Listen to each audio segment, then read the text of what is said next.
వందనాలు, అయ్యగారికి అమ్మగారికి వందనాలు, ఇక్కడ వచ్చిన సహోదరులకు అందరికి వందనాలు. నేను చెప్పబోయేది కీర్తన 101. నా పేరు భువన.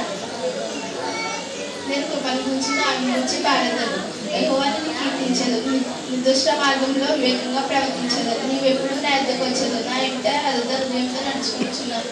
నా కనుల ఎదుట అదృష్టకారం ఉంచుకొచ్చు భక్తి మార్గం తొలగి వారికి వేరు అసహ్యం. అవి నా కంటే ఎప్పుడు చిన్న అద్దరి నుండి తొలగిపోయి దోషంలో నెందుకు సహింపదు.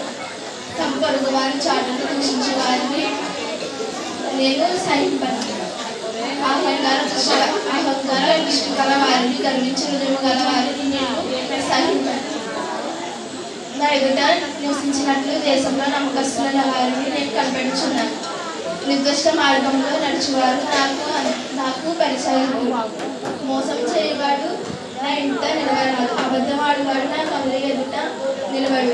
యెహోవా పట్టణంలో నుండి పాపం చేయువారందరూ నిర్మూలం చేయుటకే దేశమందరి భక్తిహీనులందరూ నేను ప్రతి ఉదయమును సహకరించదు. Thank you.